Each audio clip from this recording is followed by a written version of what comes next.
The boy couldn't have been older than 10. His small hands gripped the boarding pass nervously as he stood at the gate, looking around for his father. The cabin crew member at the counter leaned forward, impatience painted across her face. "Next," she said sharply. The boy stepped up, voice trembling. My dad's right behind me." "You can't board alone, sweetheart," she said, sarcasm dripping from the word. When his father finally appeared, pulling a sleek silver carry-on, heads turned. Tall, quiet, dressed in a plain black hoodie. He looked like any other traveler.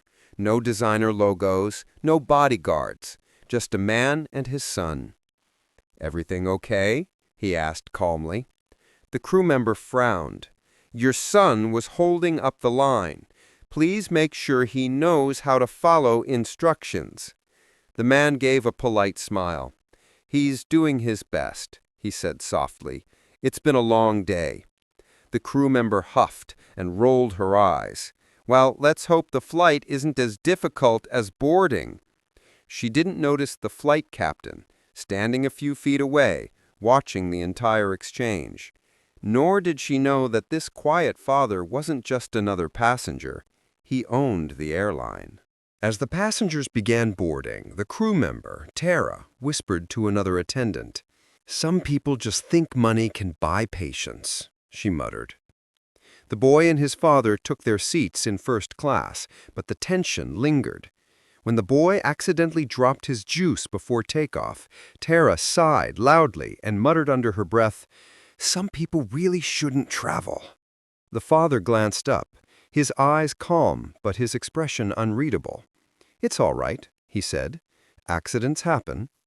Her tone remained clipped. "We'll have someone clean it up, sir."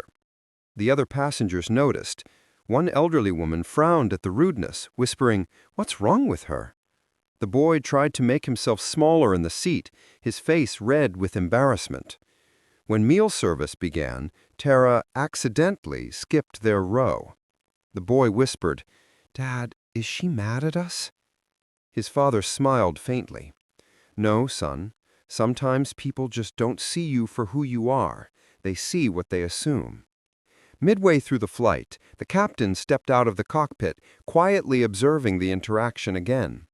The father nodded at him politely, and the captain returned a respectful nod, almost nervous. "Is everything okay, Mr. Hale?" he asked quietly. Tara froze. "Wait, Mr. Hale?"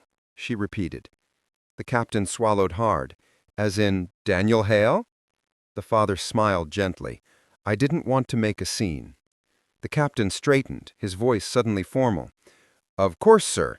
If there's anything we can do to improve your experience—" Tara's face drained of color.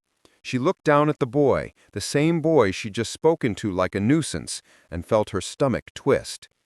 The whispers spread among the crew. Within minutes, a quiet call was made to corporate headquarters. By the time the plane landed, 3 executives were waiting at the gate, panic written all over their faces. Cameras from nearby passengers, sensing something unusual, began recording. Tara stood frozen as one of the executives approached Daniel Hale.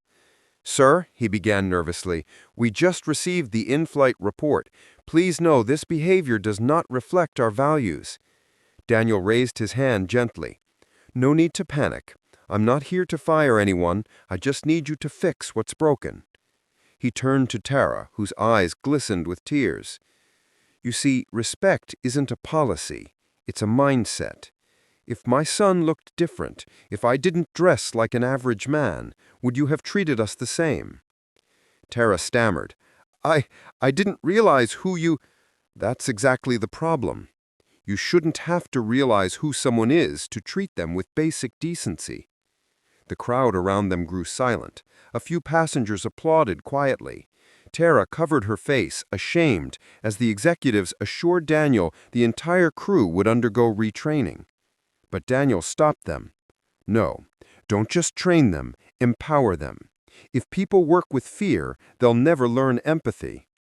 His voice carried weight, calm yet firm, the kind of authority that didn't need to be shouted to be felt. Later that evening, news headlines erupted. Billionaire CEO witnesses crew rude behavior, responds with grace instead of fury. The video of his quiet exchange with Tara went viral overnight. In the clip, he's seen gently telling his son, "Always let your kindness speak louder than your hurt." That single line trended for days. A week later, Daniel Hale announced a new company-wide initiative called the Human First Program, a training series that focused not on punishment, but on awareness, empathy, and dignity in customer service. When asked by reporters why he didn't fire anyone, he said, "Power doesn't mean control, it means influence. And I'd rather influence someone to change than scare them into silence." A year later, Tara herself became one of the lead trainers in the same program she once inspired through failure. She told her story on stage, looking straight into the camera. "I thought I was just dealing with passengers, but that day, I learned I was dealing with people." If you're still watching right now, remember this. You don't need to be rich or powerful to command respect, but how you treat others will always define you. Comment below if you've ever witnessed someone being treated unfairly and tell us how you reacted. Let's start a real conversation about empathy, not just in airports or airlines, but everywhere. Share this video so that more people see what true leadership looks like. Leadership that leads with heart, not ego. Subscribe to this channel if you believe kindness is strength, and if you want to hear more stories that reveal how power, prejudice, and humanity collide in the real world. Because the truth is, Daniel Hale didn't teach that crew a lesson about money. He taught them a lesson about humanity, about slowing down long enough to see people, not labels, not appearances, not assumptions. Next time you're in line at an airport, a store, or anywhere in public, remember his son, the nervous boy holding a boarding pass, just wanting to belong. You never know who's watching, who's listening, or who that person might grow up to be. The smallest act of respect could change a day or an entire life.